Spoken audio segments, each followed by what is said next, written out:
I just got back from a trip. Hopefully I didn't miss any Apple related stuff. WWDC happened? Oh shoot.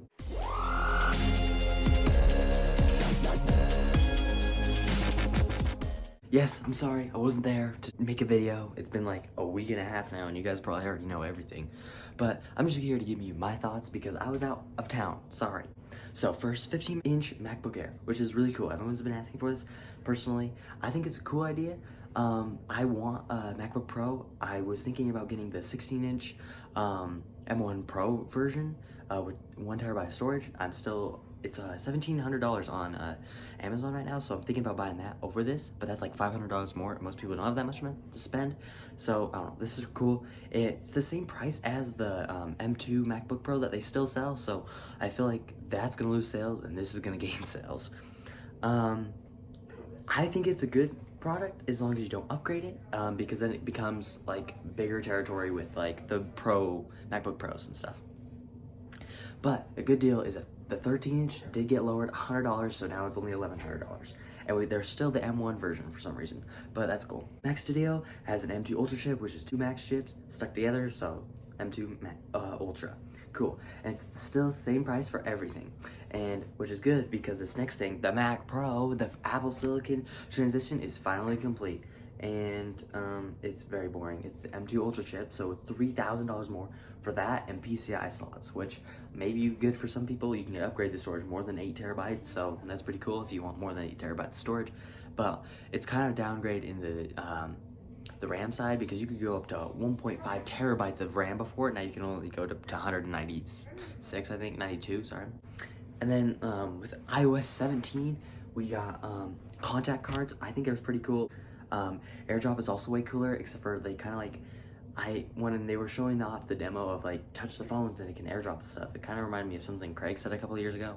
And you know, if you want to share with multiple people, you just tap, tap, tap.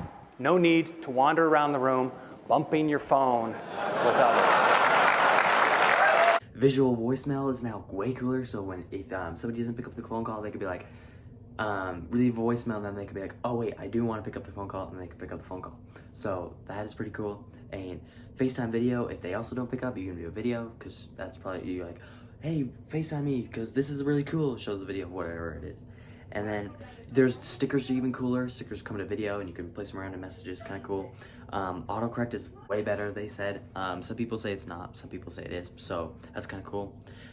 Journal app, I don't really care about. Standby mode might be cool. I do have the 14 Pro, so I would be always on, so. And then we got interactive widgets, finally, since for 3 years now we wanted them and we finally got it, so that's good to hear. Except for they demoed it on the iPad for some reason because that's how many features they have for iPad.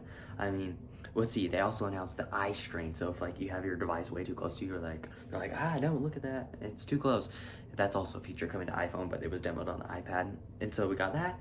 And it basically got all the iOS 16 features it didn't get last year, so it has a new home screen layout, which is cool for the iPad because they forget to make the features and they're like, oh, let's do it for next year. They're that lazy. Health app is also coming to iPad. No calculator app for whatever reason. But I mean, we did get the Final Cut Pro. Technically that's like an iOS 17 feature they just released early, so we have Final Cut and Logic coming to iPad.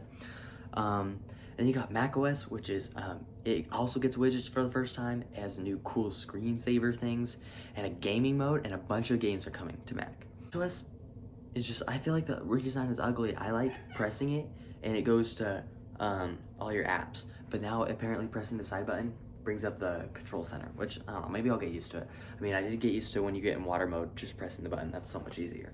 But also like, it's not like a spinning honeycomb thing anymore, it's just like up and down. So I don't really like that is what I'm hearing, so I don't know, this upgrade is fine. It's like, I don't really like watchOS 10, even though everyone loves it for whatever reason. FaceTime is coming to Apple TV, and AirPod updates, they finally get it, so if you have noise cancellation on, but somebody starts talking to you, it will listen and you can just hear their voice and everything else will be muted around you. I think that's a cool feature. And then, one more thing, Apple Vision Pro. $3,500, that is $500 more than everyone thought. I was not gonna buy it at $3,000. I am definitely not buying it at $3,500. It has amazing eye tracking apparently. Whenever you look at an app, it just like brings up the icon, and I bet with texting on the keyboard, it'll make it really simple. You also hook up a Mac and do all that stuff if you want an external monitor. And apparently Final Cut's coming day one. Disney, pretty cool demo. Anyway, it has great 4K displays for each eye, and apparently they're 90 hertz, and it could go up to 96 hertz for like 24 frames per second movies if you want. And then, yeah, I feel like Tim Cook should have had one in his hands or something. He'd be like, this is the first product you look through, and then he puts it on. That would have been like the coolest thing. He should have done that. But I don't know, I feel like they botched it. Or at least I feel like Tim Cook should have announced it. If he didn't want to put it on, he should have been there saying the features, saying the price. He should have said that. That way it makes it feel like it was more of his product. But I feel like he just said, we're doing one more thing, Apple Vision Pro, and then he doesn't say anything until the very end. He's like, we're excited for this product, goodbye. I felt like that was a little botched and weird. Anyway, I hope you guys like and enjoy today's video. I'm sorry I didn't upload this on time. I've got a bunch of content coming soon, so please subscribe and get me to 500 subscribers, because apparently YouTube's lowering it, so that's cool to hear. Anyway, please like, comment, share, subscribe, and peace out.